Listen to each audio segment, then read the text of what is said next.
Welcome back to Forbidden Knowledge News. I'm your host, Chris Matthew. Tonight, my guest is June Lundgren. Before I bring her on, I have to thank C60 Purple Power, of course. You hear me talk about the extraordinary benefits of C60 all the time. Just go check out their website for yourself, or even listen to the shows that I've done with their chief scientist, Ken Swartz, to learn more. Click that link in the description. Check out everything you need to know about the benefits. And if you order, you get 10% off plus free shipping. Tonight, I want to welcome June Lundgren. She is a psychic medium, animal communicator, healer, nurse, demon seer, international paranormal investigator, and author with over 40 years of experience in the paranormal field. As a child, she communicated with spirits, animals, and angels. She served in the military where she trained as a nurse and EMT. After returning from the military, she continued to work in the medical field as a nurse and is currently the founding member of Ghosts and GirlsParanormal.com. June, welcome. How are you doing tonight? I'm doing great. Just got off work a little bit ago. Oh, well, it's always good to be off work. Oh, Well, yeah. thank you so much for joining us. I have been fascinated with the paranormal since a very young age. I used to have my own pretend ghost investigations as a kid. I love paranormal books, movies, and the hidden world in general. Now, you are not only a psychic medium, but a healer, animal communicator, nurse, demon seer, and international paranormal investigator, which is really fascinating. But I think a good place to start tonight would be with some of your earliest childhood experiences onto some of the more recent experiences and how you got started doing investigations and writing your books. Well, as a child, the first 5 years of my life, I was raised by my grandmother. He was a psychic medium. And she taught me everything, all the basics that she knew. And she noticed early on that the animals would come up and sit beside me and sleep under my crib and never want to be far from where I was. And she could tell that there was a communication going on, but she's not an animal communicator, so she didn't know what it was. She just, assumed that that's what was happening, and she encouraged it. And so I was raised for the first 5 years to, learn all about the other side and to communicate. For me, I thought that that was normal. I thought everybody could do that. It never occurred to me until I got older that not everybody can do that. But I was helping people with their paranormal things long before long before any of this paranormal stuff. People would find me by word of mouth, and I would help them with to talk to their loved ones or to talk to a spirit that was like haunting a building or their home, and you know be the go between the living and the dead, so to speak, so that they could learn to live together if that was the case, or I would help them to cross into the light. It I did that for years and years, and in 1988 I was in a motorcycle accident. I died. I was clinically dead for 2 minutes. And when I went to the other side, my grandparents were there to meet me, and Michael, the archangel, was there. And I've been seeing him all my life. He's always been with me. So for me, that's nothing. And he said, this is what you're supposed to understand. He's he said, you need to understand just who and what you are. And I told him, I said, I'm just me. And he says, no, no, no, you don't understand. He says, you need to understand who you really are, who your soul is. And so he touched my forehead, and I relived all of these lives in a matter of a moment. And he said, look down at yourself and see who you are. And I looked down, and my body was gone. And I was the same 7 feet tall as he was, with wings, and my hair was like a dark auburn color, and I had greenish eyes. And he said, this is who you are. He says, you're Ariel the archangel. You know, you're a demon slayer. This is something that you've done in all your lifetimes. You were sent back to relive human lives until you learn to have compassion for mankind. He said, you'd been up here so long that you forgot how to have compassion. And so this is life number 131. And ever since then, you know, it was a lot for me to take in. And I'd never even heard of Ariel. I did a little research, and there's not much known about her other than her name means Lion of God, and she's one of the 5 that guard the throne of God. But beyond that, most people don't know anything about her. Once I accepted, you know, that this is what I had inside of me, Michael said, we have to merge your consciousness with your soul consciousness so that you can hear what she hears, see what she sees, and vice versa. And I thought, okay. I wasn't, you know, it's like, this is a whole nother situation for me. But my grandmother always said, you know, keep an open mind, because there's more things than you know out there. So once the merge was done, I could actively hear her. I could hear what she was thinking. I could hear what she was saying. And it made it much easier to communicate. And that's when he said, you know, you need to start removing demons. This is what you're supposed to be doing. And up until that time, I'd always been able to see them, understand what they were saying, because they speak in the old language of Aramaic. And, you know, I was able to do all that. I watched them. Michael told me as a child that I needed to watch them to see how they worked, because it would come in handy later. And so that's what I did all my growing up time. I never had any interaction with them. It was a matter of just observing them and listening to them. So this really came in handy. My first interaction with the demon where I actually knew I could do something was when my younger brother, he was possessed. And my sister-in-law called and said, you know, his eyes turn black, he growls, it's not him. There's a whole another voice coming out of him. And I told her, I said, okay, I'll come down and I'll wait and see what's going on. So I went down, and Michael told me to park outside of his house. So I parked outside the house. He said, now get out of the car. He says, I want you to call the demon to you. And I'm thinking, are you crazy? But he's like, just do it. You'll see. And I'm like, you guys are here to protect me, so I'm okay. So I called the demon towards me, and it came through the wall and advanced towards me.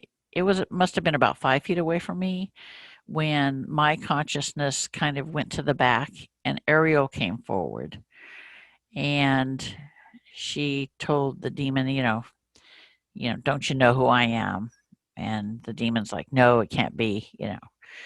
Long story short, she grabbed it by the throat and sent it back down to where it needed to be. And then she went to the back of my consciousness, and I came forward, and I told Michael, I said, you guys tricked me. I said, you guys used me as bait. And they start laughing.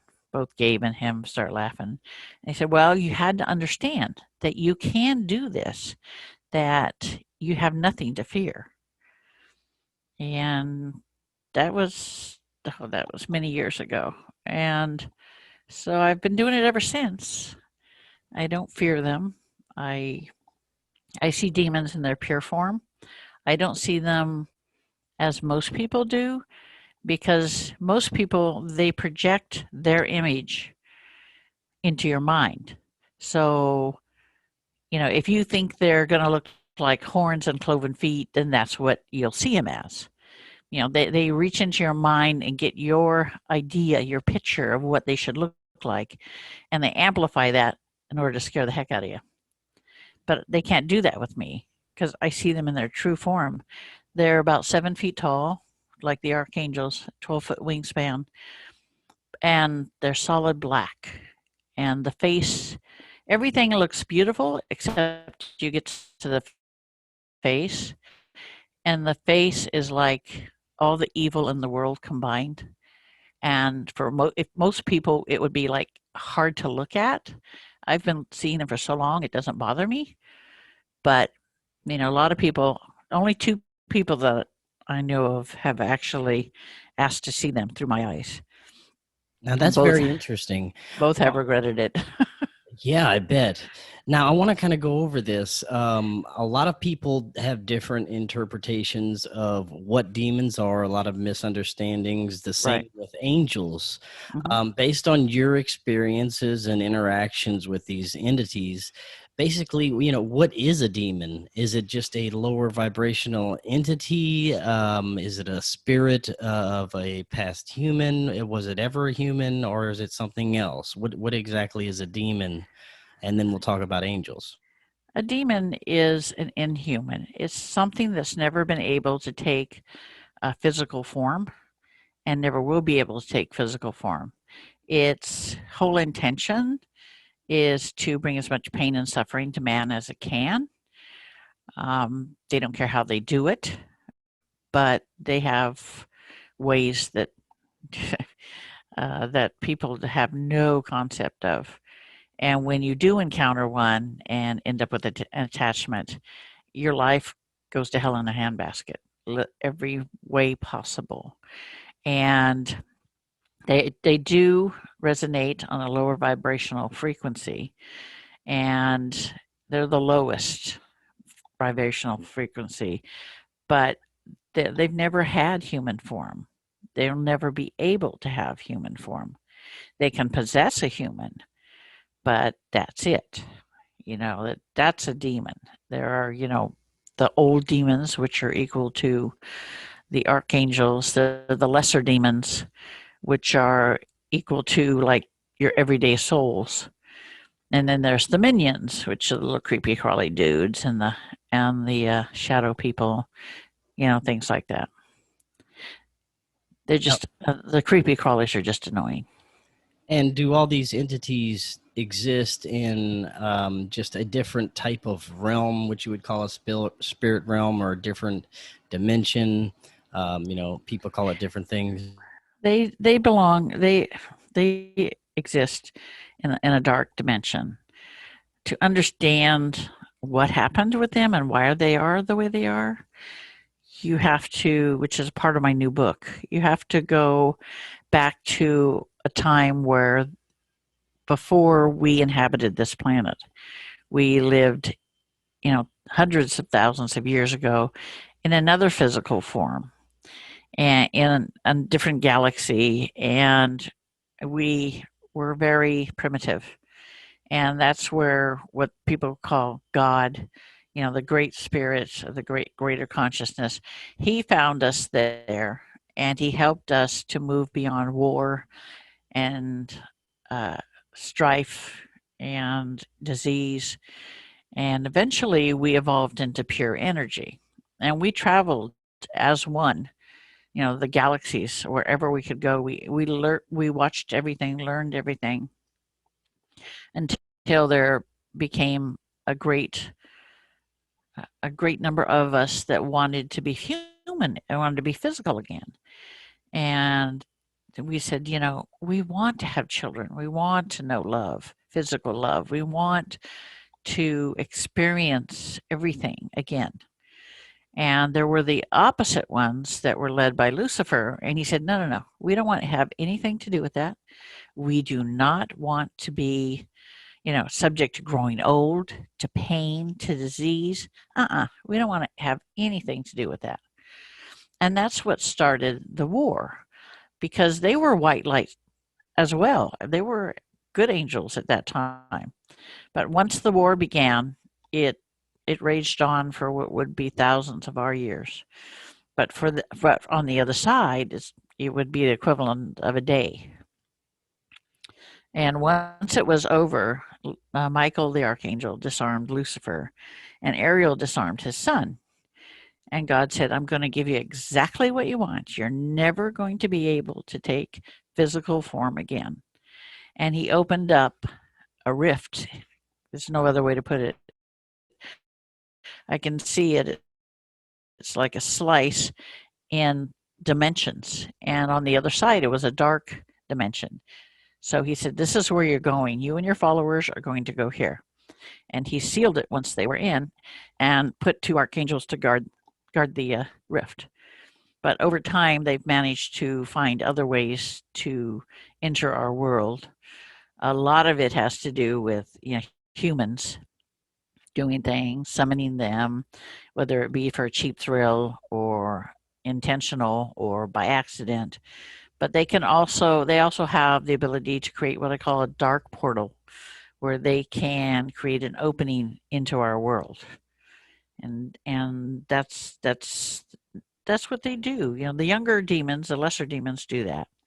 The older ones, we're not worth their time and effort most of the time, unless there's something in particular that they want done or something's happening, because they just don't bother with us. I see. Now, when it comes to the spirits you communicate with and angelic spirits, could you tell us a little bit more about them and help us have a little bit more of an understanding about angels? Usually, before the war, God created the Legion of Light, and the Legion of Light was comprised of Ariel, Michael, Gabriel, and Raphael. And they were basically the generals, and they trained the other warrior angels, and so on and so on. And everyone on the other has a job. If you come back and want to stay, everybody has a job. The archangels are in charge of all of the others. And Michael, like I said, he's been with me since I was a baby, so I'm so used to him. I just don't pay attention most of the time because he's there always, so I don't really. But people have told me, well, I'm sad or I'm in pain, and Michael knows how I feel or Gabriel knows how I feel. And they don't. They don't understand.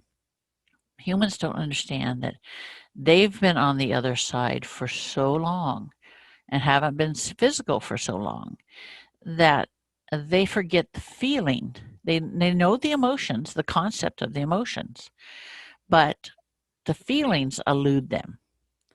And they just like, oh, you're sad? Okay, I get it, but I don't know what that sadness feels like. I don't know what that pain feels like, whether it be emotional or physical. It's very hard for them, and that's one of the things that Ariel helps the Legion with, because every time she goes back to the other side, every time she dies in the physical world and goes back, she helps them feel the feelings. She helps them experience the feelings of pain, of sadness, of happiness, jealousy, everything, so that they can understand better what the human is going through. And it really has helped them a lot. It's very important for them to understand that not just the concept of the emotion, but the emotion itself. And people don't seem to understand that. And now, what would you consider earthbound spirits? And what's the difference between earth? Are they humans that have passed and that are kind of trapped in the earthly realm?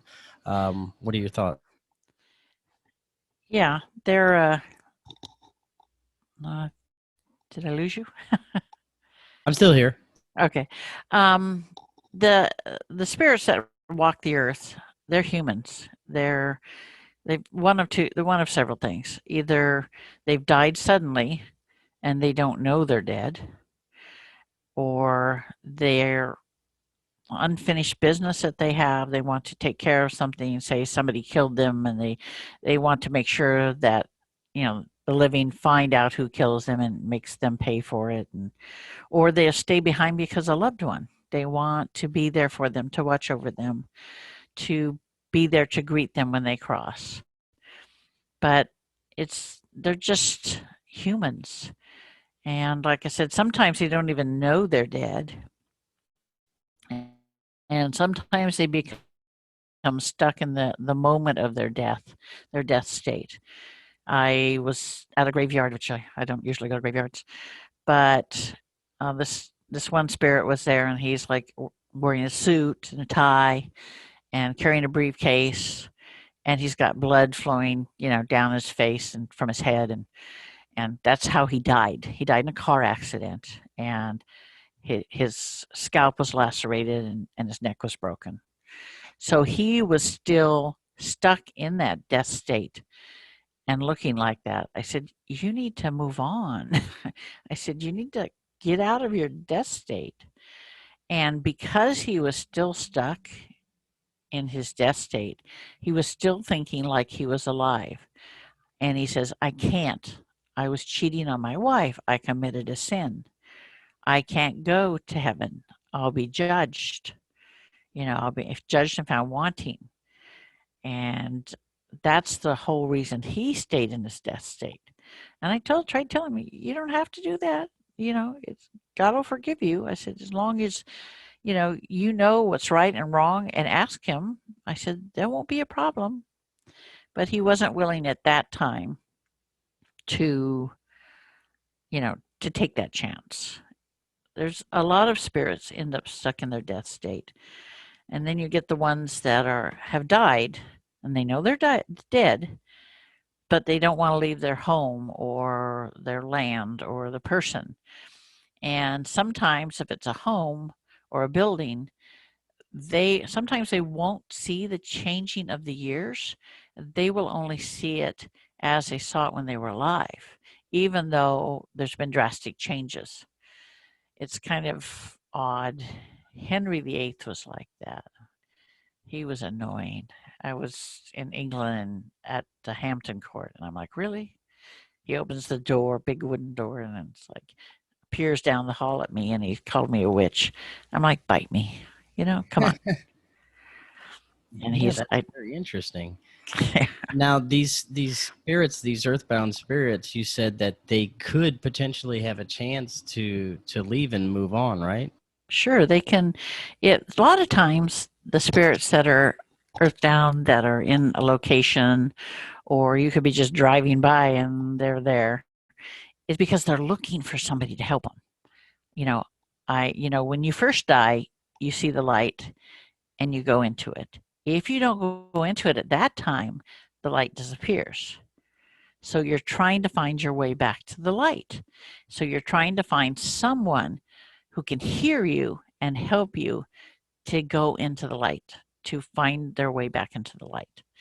9 times out of 10, they just want to go home.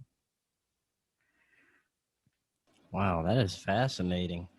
Now, I want to talk about spiritual or entity attachments.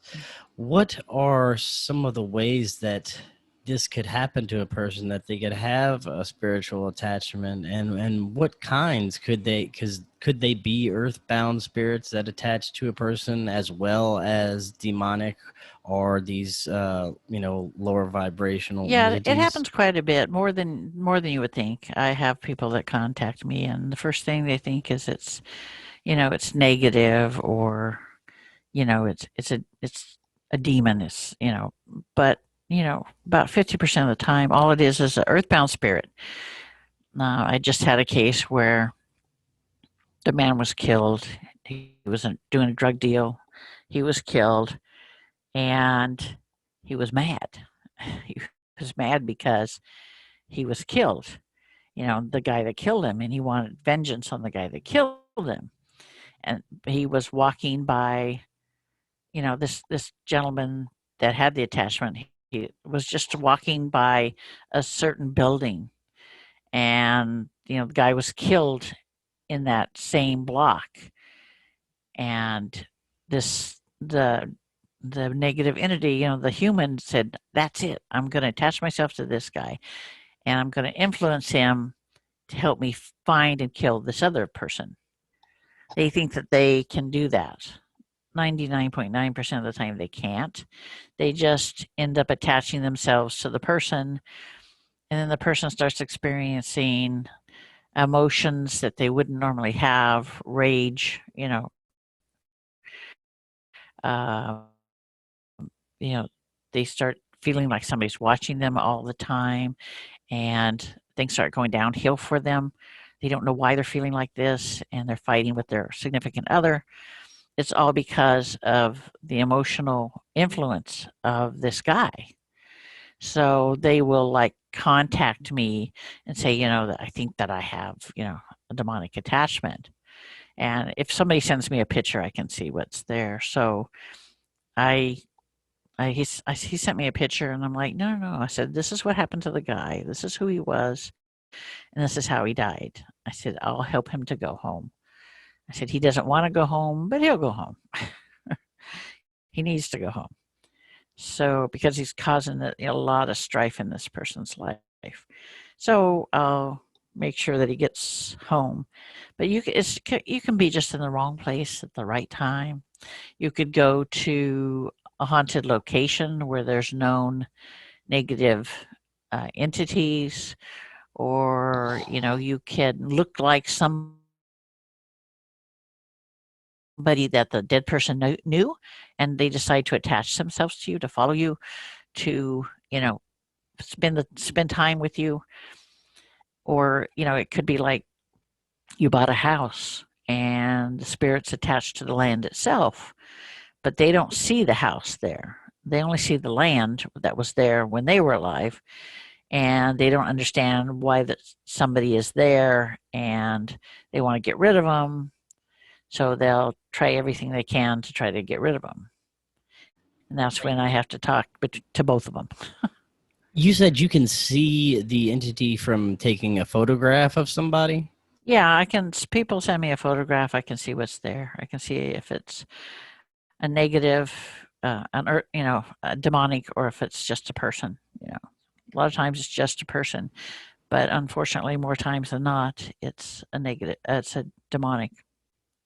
And I guess that's also how you would tell if it's not just, a mental illness that a person's Yeah. having is from the Mm-hmm. photograph. Right. I've had it where, I had a recent case where a woman contacted me, and she sent me a picture of her. She says, "Oh, the ghost is trying to kill me. Those demons are trying to kill me." I said, "Well, send me a picture. So she sent me a picture, and there was nothing negative there. I told her, I said, it's okay. I said, there's nothing negative there. These are good spirits. Don't worry about it. And you could tell that there was some mental health issues going on there. And I tried to do it as gently as possible. And she seemed to accept that, and was better. Now, you had briefly mentioned a few of the reasons that people may get spiritual attachments. Maybe expand on that a little bit. I've heard that if people, if they're doing the wrong kind of drugs sometimes, or the type of relationships they're in, or even if they're dabbling in something occult that they shouldn't be, would that be some reasons? Yeah, I have had people that, think it's cool to summon a demon, or you have these people that are necromongers, where they like to gather the souls and not let them cross. They basically hold them hostage, and they think that's fun. And I don't tolerate that well. But people will do, satanic rituals, or people will just mess around and just say, I'm going to summon a demon. They see something online, or read it in a book, and they do the incantations and the ritual, and then they end up with the demon attached to them. And it's like, ooh, amazing how that happens. And then they call for help. It's like, you know what? If you weren't messing with it in the first place, it wouldn't happen. Like anything, um, reading tarot cards, reading runes, doing a reading for somebody, doing a paranormal investigation. Everything like that opens a portal. It opens a door to the other side. And I've found over the years that 90% of the people don't understand that when you do anything like this, you open a door and you really have to close the door. You really do, because if you don't, anything and everything will come through. And that's what happens quite a bit.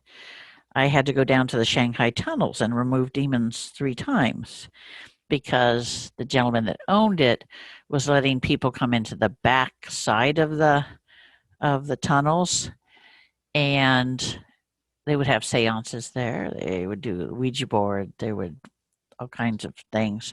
And of course, here comes the demons. They're more than willing to join in the party. So, and they didn't bother to close the portal. You have to be very, very careful. It's very important that you understand that anything that you do like that opens the door, even a paranormal investigation. But one of the things I learned when I died and was on the other side is that in their world, whether it be the dark world or the light one, thought becomes reality. And it's the intention behind the thought that gives it power. That's why Michael, the archangel, he can be in 1,000 places at the same time. A, there's no distance on the other side. And B, it's the thought. Thought gives it power, and he hears them. He hears you, and he'll respond to you. That's why people say, well, Michael was here last night. And I'm like, yeah, he can be in 1,000 places at the same time. I said, the man gets around. Now there's a lot of, I guess you could say, different myths about what can be used to protect you from negative entities.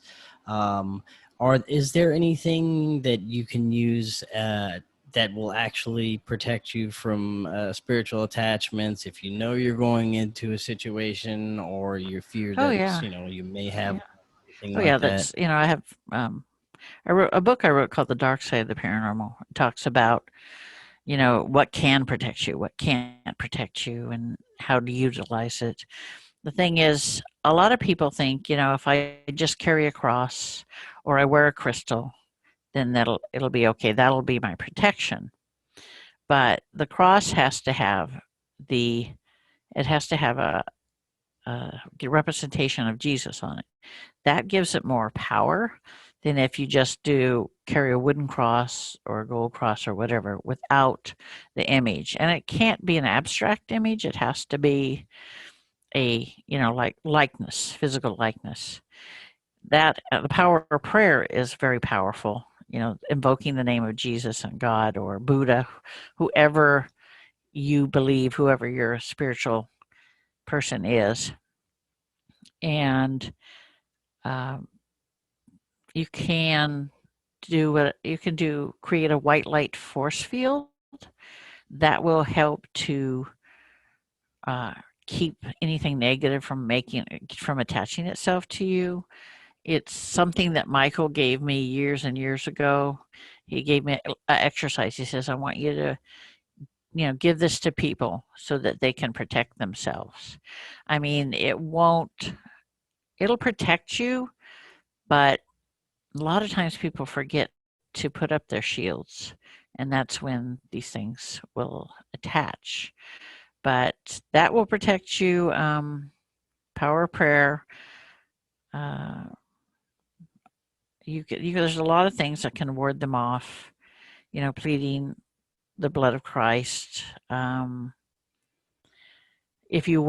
make a black salt that's unlike any other. I never even heard of black salt until I started removing demons, and God says, listen, you need something to protect the people that are involved in this and their homes.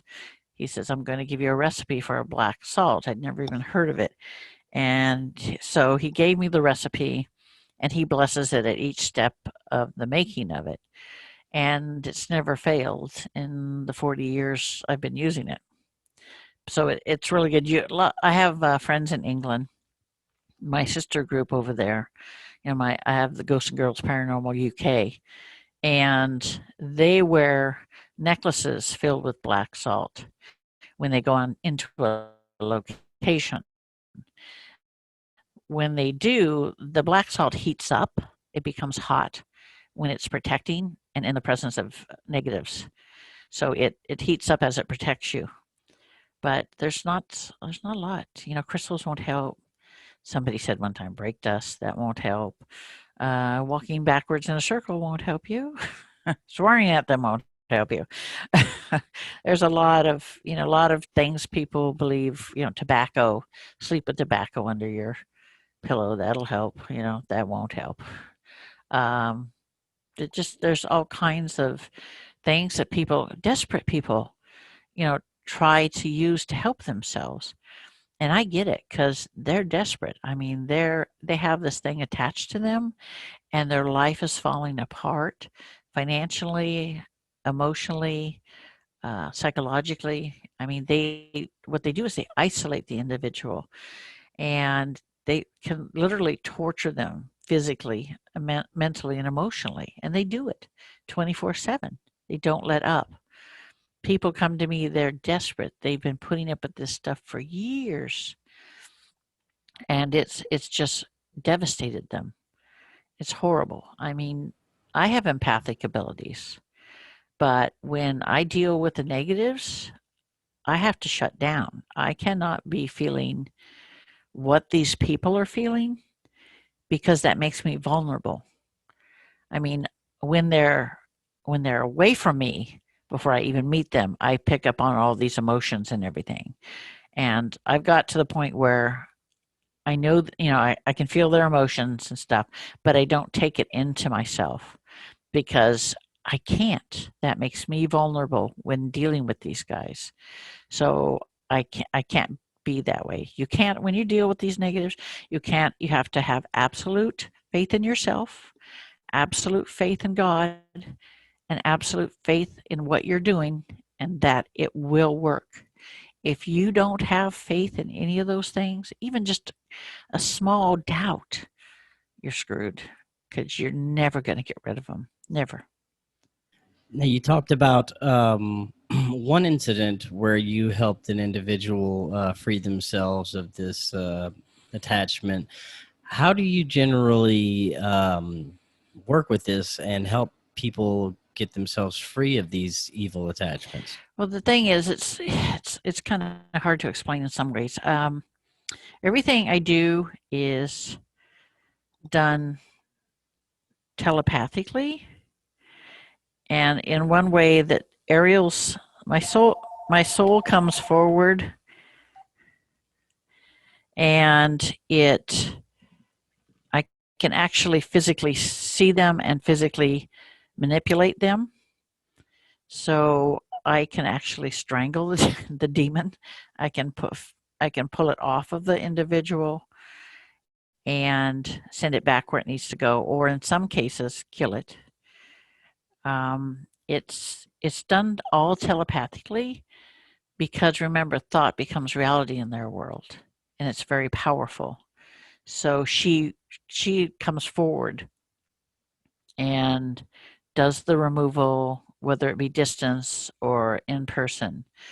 I had been doing this for 20 years before I let somebody go with me to do a removal. And people say that my eyes turn white and my voice changes, and I look like I'm about 20 years old, and a lot of people see wings coming out of my shoulders when she comes forward. So there are physical manifestations of it, but I have to do it. Most of them I do from a distance, because I cannot get to them and they can't get to me. So as long as I have a picture of either the land, the person, the item, then I can do it. I can do the removal. It only takes a matter of minutes. Now, I'm pretty And sure that these entities can cause, harm to people, even physical harm. But could a person even be killed by one of these entities? Oh yeah, they can kill you. I mean, I went in on a case in Battleground, Washington, where I was called in because the group that went in the first time told this uh, this gentleman, oh, just put these crystals in the four corners of your house and it'll be fine. He had been being attacked, scratched, pulled out of bed, growled, woken up, being growling. He and his wife had moved into the house a couple years prior, and she had never had a moment's sickness in her life, and she was dead within 2 years. She kept telling her husband, I hear these things, I see these things. And he wouldn't believe her. And then when she died, he started experiencing the same thing. So he called this other group in, and when he put down the crystals, the next morning he got up and they were all broken in half. And the next night it started all over again, pulling him out of bed, messing with his mind, holding him down. And so I asked a friend of mine who, as the founder of a different group that I work with, I asked him, I said, how would you like to go on a demon removal? He's like, yeah, he's an ordained minister. So him and his wife came with me, and I knew where the demon was. Whenever I get to a location, I know where it is. So I was headed up the stairs. I was leading the way, and the demon reached into his chest and started squeezing his heart. He thought he was going to have a heart attack right there and then. And it tried to push his wife down the stairs, but I stopped both of them. And so it can do that. I mean, shadow people can suck the life out of you. I mean, literally suck the life out of you. It's not a good thing. They can kill you. That sounds terrifying. Now, we've talked a little bit about the attachments for people. What about for locations or houses? We know about haunted houses, but can demonic attachments attach themselves to certain locations or buildings or anything like that? Sure. There's usually a good reason for it. This one I was just telling you about, there was a demon entombed in the ground. I had always heard about locations where, people say, oh, nothing but pain happens here, war, death. It's bad. Nobody should live on this land. Nobody should be here. And that's when I found out, when I took out this demon, he went against Lucifer, and for his trouble, he was entombed in the earth. But what happened was, when they started excavating the land and building these houses, it opened it up. And so he was able to create problems. He was able to come and go as he pleased. He just couldn't return to the dark realm because Lucifer would kill him. So, I went to Alcatraz, did a night investigation a couple of years ago, and there's an old demon entombed in the rock. That's why the place will never, ever be free of demons. I removed the ones that were there at the time, but because there's an old demon there, it'll attract more demons. It's just a never-ending cycle. And unfortunately, they'll attach themselves to anything. They'll attach themselves to an object. They'll attach themselves to a piece of land, a river, even a watch. They'll attach themselves to anything to try to create problems. And it's kind of scary for people, because they'll go to a antique shop, something like that, and something will appeal to them, and they'll buy it. And sometimes when they come home with more than just the piece. Either there's a human spirit that's attached, and it's not always bad. I mean, there's some good ones. But, if you get the wrong one, you're going to have fun trying to get rid of it. You can like put it in a bag and surround it with black salt, and that will kind of bind it there. But who wants to live with that? It's just, I had someone that contacted me. He does flips houses in the Midwest. And he said that he had found a book. They were flipping this house, and the house had been in a fire, but the floor surrounding where they found the object was pristine, and they couldn't understand why that part didn't. Why didn't this burn?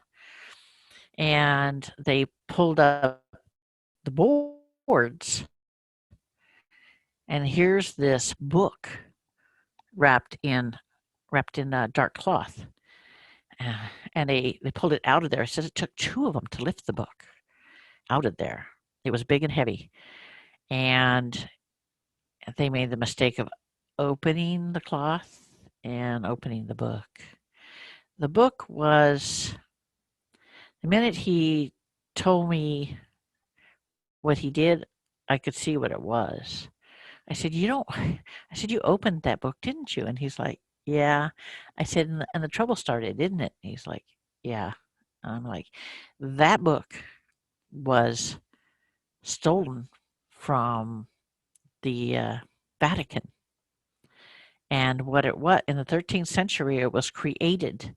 It was a book of demons and how their names, their date of inceptions, and how to call them up. And I told him, I said, you know what? That was stolen. I said, a long time ago.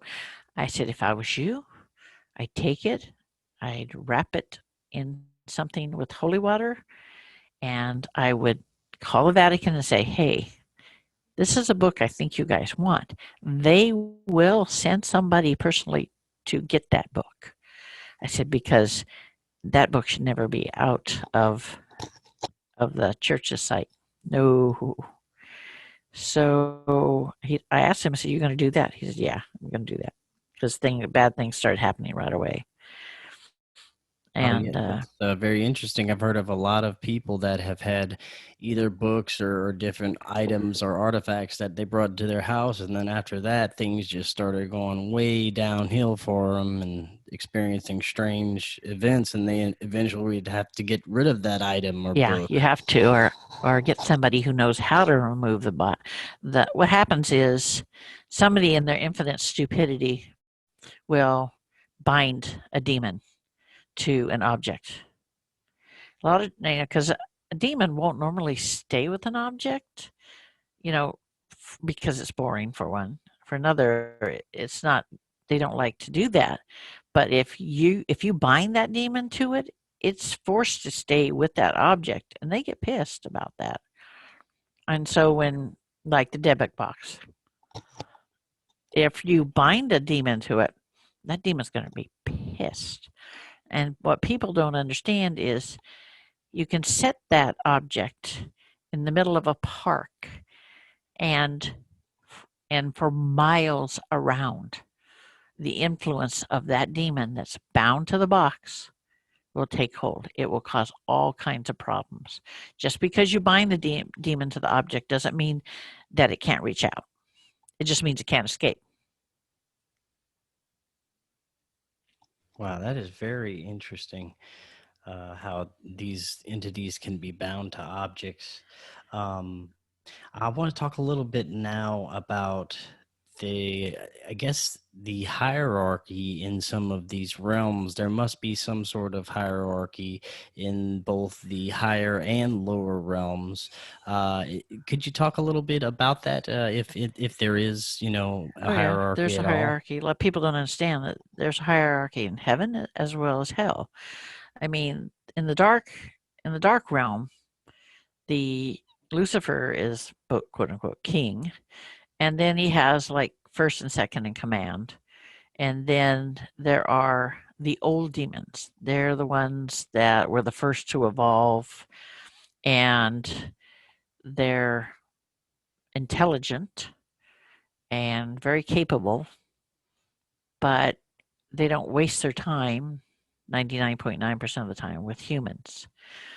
And the next step down is the lesser demons. I equate those to hormonal teenagers running rampant and doing whatever they want, whatever's fun. They don't like to and don't want to answer to the old demons. They know they have to, but for the most part, they try to avoid dealing with the old demons at all. And if something happens and they have to go before them, they know that they have to answer for what they've done. And then there are the minions, which are, you get the little creepy crawly dudes. They can look like spiders. They can look like spaghetti. They can look like whatever they want to look like. And they kind of creep around, and they do the legwork to find people for the lesser demons to attach themselves to. And then there are there's the succubus, the incubus, there's the shadow people. These are all minions of a type. And they're kind of like low man on the totem pole. Shadow people like their own territory. They don't travel in packs. Demons always travel in packs. You never find just one of them. There's no such thing. If they're like the little creepy crawly dudes are kind of like a shark with a pilot fish. The creepy crawlies are the pilot fish, and the shark is the demon. And they look for people that they can influence, people that would make a good target. They look for people with substance abuse, low confidence, low self-esteem, people that come from an abusive situation or are in an abusive situation, people whose faith is in the toilet, and so that they look for all of these things before they pick a target, and they'll stalk them. They'll stalk the person because they've got all the time in the world. They'll wait, and they'll watch and look for your weaknesses. They'll look for your strengths.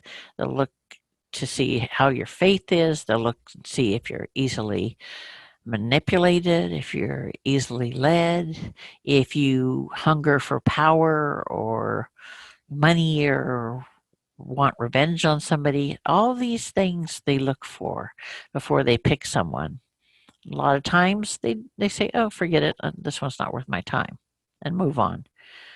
But unfortunately, they attach themselves too frequently to people, and it's only gotten worse. And in 2013, I talked to God. God was saying to me, things are going to start picking up. There's going to start being more and more problems with there's going to be an increase in paranormal activity, an increase in violence, and an increase in substance abuse and mental health issues, emotional issues.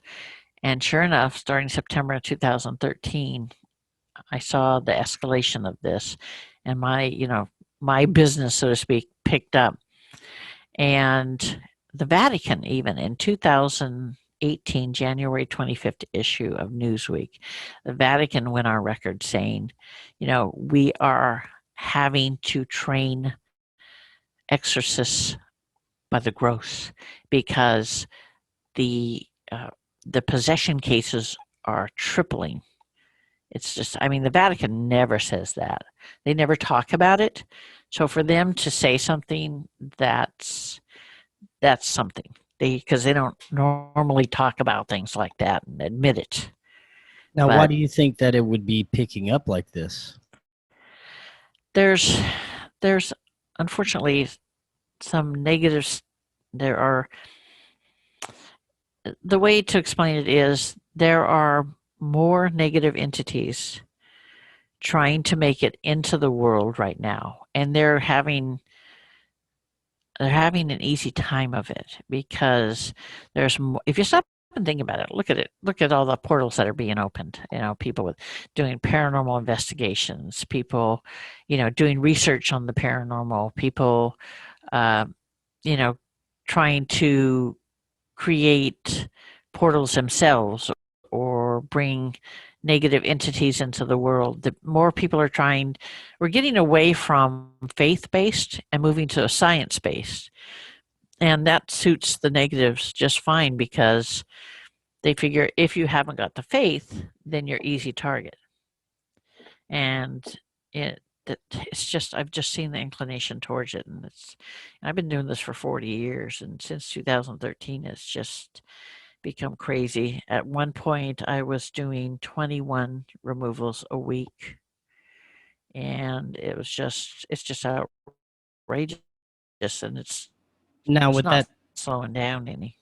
with that being said, what what are your thoughts on some of the higher realm beings like the angels? Are they, I guess, going to try and help with this? Are they leaving it up to us with free will? Would they step in to try and prevent this? What are your thoughts on that? Well, they're already helping. They've been helping for the last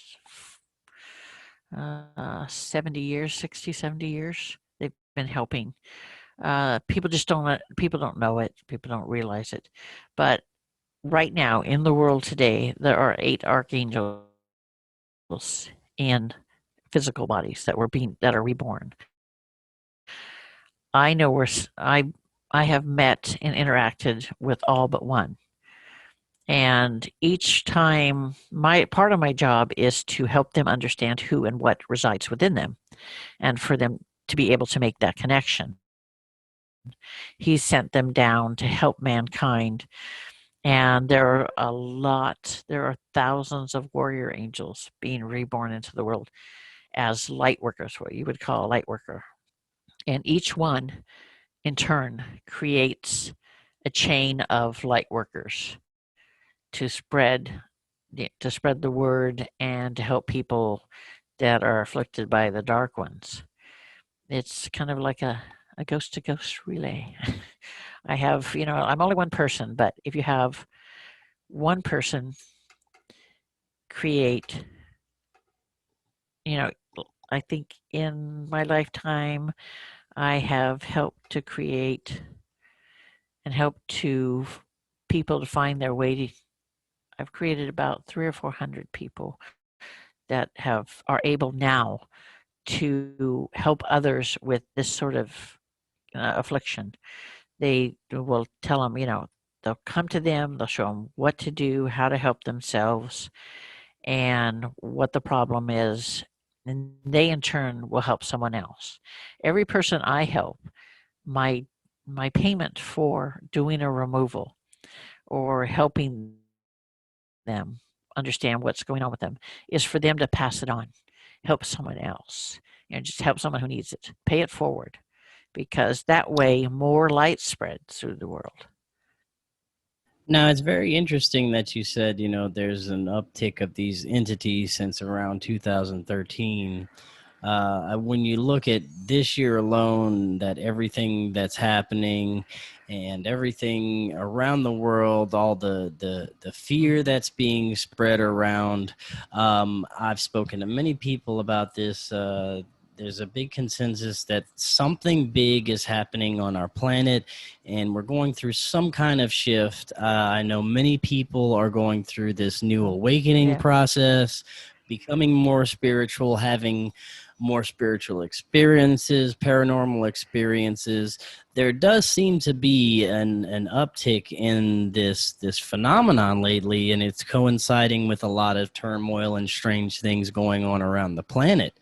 Do you think that this is building up to something big that we're going to see in the near future? Already, I'm aware of whenever the demons start what they call what I would call a super dark portal, where it's huge. They will take time and build it, and this portal will be very, very powerful. It will allow more demons to come into the physical world, and if it's left unchecked, it'll be even worse than it is now. And I removed one in Vegas. I closed one in Vegas. I just got through closing one in Chicago last weekend. And I know I can feel that there are others that are being created. I can like feel it. Don't ask me. I just know where they are. And usually what happens is somebody will contact me and say, there's some weird stuff going on, and it's like, okay, bingo, send me a picture, will you? Right. You know, it's just, and then I'll take care of it. But you know, I have me and the boys and I take care of it. The Legion of Light and the Warriors. This last one was really a powerful one, so it required not only the Legion, but a couple of the regiments of the Warriors as well, because we had to protect the people as well as do the removal and to close the portal. Wow. Yeah, we're definitely living in very interesting and fascinating times, to say the least. June, I want to thank you so much for coming on tonight. Before you head out, if if the audience is interested in finding out more about your books and your work, your website is mysticconnections.org, right? Right, or demonseer.com. Okay, and that's the best place that they can pick up Yeah, your they books can. as Yeah, they well. can contact me. They can get the books on Amazon or Smashwords. I have a new one coming out at the end of this year called Demon Seer: The Beginning, and the book was finished last year. But then I realized that I wrote the book for people that know something about the paranormal, and then I realized that there's so many people that come to me that don't have a clue and don't know, you know, what's happening to them.